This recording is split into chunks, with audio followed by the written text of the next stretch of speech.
Hello friends, welcome to our channel. இன்றைக்கி நம்ம வீடியோவில் எல்லாருக்குமே ரொம்பவே யூஸ்ஃபுல்லான, அது இந்த ஹாலிடேஸ்க்கு ரொம்பவே யூஸ்ஃபுல்லான ஒரு சூப்பரான ரெசிபி தாங்க பார்க்க போகிறோம். வீடியோவை ஸ்கிப் பண்ணாமல் எண்டு வரைக்கும் பாருங்கள். டிப்ஸ் அண்டு ட்ரிக்ஸோடு சொல்லியிருக்கோம். கண்டிப்பாக உங்களுக்கு ரொம்பவே யூஸ்ஃபுல்லாக இருக்கும். இது எப்படி செய்யலான்றதை வாங்க வீடியோக்குள்ளார போய் பார்க்கலாம். அதுக்கு முன்னாடி நம்ம சேனலை சப்ஸ்கிரைப் பண்ணாதவங்க சப்ஸ்கிரைப் பண்ணிக்கோங்க. பக்கத்தில் உள்ள பெல் ஐக்கானையும் கிளிக் பண்ணிக்கோங்க. தக்காளி தொக்கு செய்யறதுக்கு நம்ம அடுப்பில் கடாயை வச்சுக்கலாம். கடாயை நல்லா சூடு ஏறட்டும். ஒரு 150 மில்லி எண்ணெய் சேர்த்துக்கோங்க. நல்லெண்ணெய் சேர்த்துக்கோங்க. எண்ணெய் காஞ்சிருச்சு.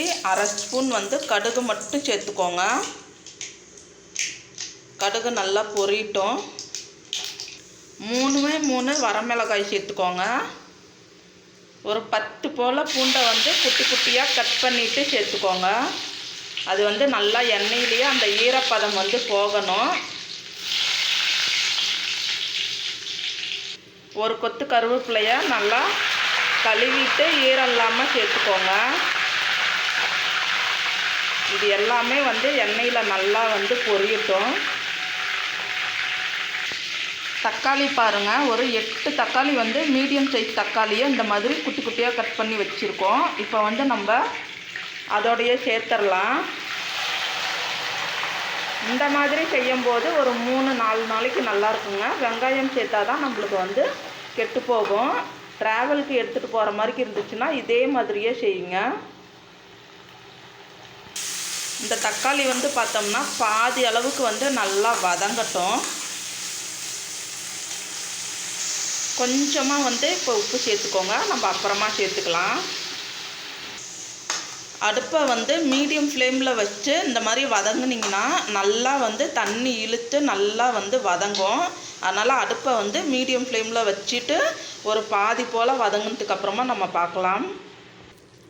பாருங்கள், பாதி போல் இந்த மாதிரி தண்ணி வந்திருக்கு பார்த்திங்களா? அந்த அளவுக்கு வதங்கிருச்சு.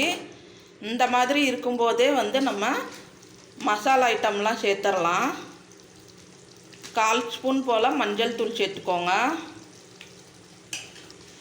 உங்களுக்கு எவ்வளோ காரம் தேவையோ அவ்வளோ தனி மிளகாய் தூள் சேர்த்துக்கோங்க.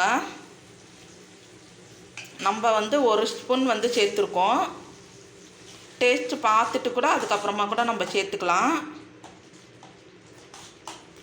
இப்போ நம்ம தொக்குக்கு தேவையான அளவு உப்பு சேர்த்துக்கலாம். கொஞ்சம் கம்மியாகவே சேர்த்துக்கோங்க. ஏன்னா சுண்டி வரும்போது உப்பு எடுத்து கொடுக்கும். அதனால் கம்மியாகவே சேர்த்துக்கோங்க. நல்லா கலக்கி விட்டு மூடி போட்டு நல்லா எண்ணெய் திரிஞ்சு வர வரைக்கும் நம்ம வேக வச்சுக்கலாம்.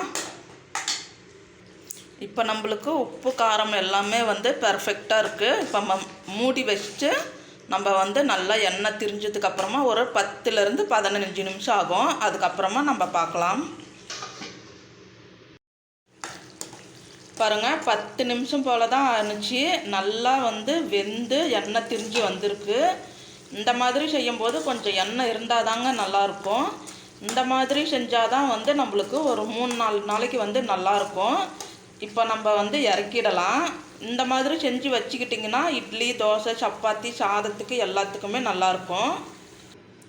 நீங்கள் வேறு பாத்திரத்துக்கு மாற்றும் போது கண்டிப்பாக ஈரம் இருக்கக்கூடாது. அதே மாதிரி நீங்கள் எடுத்து பயன்படுத்தும் போதும் ஸ்பூன் ஈரமாகவே இருக்கக்கூடாது. அந்த மாதிரி வச்சுருந்தீங்கன்னா மட்டும்தான் உங்களுக்கு 3-4 நாளைக்கு நல்லாயிருக்கும். எது எடுத்து செஞ்சாலுமே நல்லா தொடச்சிட்டு ஈரம் இல்லாமல் நீங்கள் பயன்படுத்திக்கோங்க. இந்த வீடியோ உங்களுக்கு ரொம்பவே யூஸ்ஃபுல்லாக இருக்குன்னு நம்புகிறேன். இந்த வீடியோ பிடிச்சிருந்துச்சுன்னா மறக்காமல் செஞ்சு பார்த்துட்டு எப்படி வந்ததுன்னு கமெண்ட் செக்ஷனில் சொல்லுங்கள். மறக்காமல் லைக் பண்ணி விடுங்க, ஷேர் பண்ணி விடுங்க. தேங்க்யூ.